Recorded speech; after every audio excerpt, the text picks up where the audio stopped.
তোমার সাথে মন ভরে কথা বলবো বলে আমি কতকাল ধৈর্যের বাঁধ নির্মাণ করছি হৃদয়ে। ক্রমশই বাড়ছে তোমাকে দেখার অসুখ, অথচ আমার অপেক্ষা ফুরায় না। তোমাকে দু চোখ ভরে দেখবো বলে আমি দিন হিসেব করি। দিন চলে গিয়ে মাস চলে আসে, মাস পেরিয়ে বছর, আমার আর অপেক্ষা ফুরায় না। আমার ধৈর্য শক্তি কম, অপেক্ষায় থাকতে আমার ভীষণ কষ্ট হয়। অথচ তোমাকে ভালোবেসে আমি ধৈর্যের পরীক্ষা দিচ্ছি। অপেক্ষার ঢের বেশি যন্ত্রণার হলেও আমি আজকাল অপেক্ষা করতে জানি। চারদিকে দুঃখ পেয়েও আমি নীরব থাকি। তীব্র হতাশায় আমি দাঁতে দাঁত কামড়ে চুপ থাকি। মন খারাপের দিনে আমি নিজেকে ভীষণ ব্যস্ত রাখি।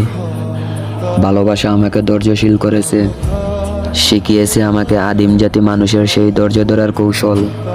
তবুও আমি মাঝে মধ্যে হাঁপিয়ে উঠি।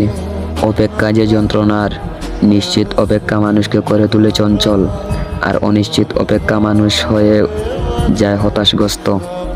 বয়স ফুরায়, সময় ফুরায়, সবুজ পাতা ঝরে পড়ে, তার যৌবনও ফুরিয়ে যায়। অথচ দেখো, আমার আর অপেক্ষা ফুরায় না।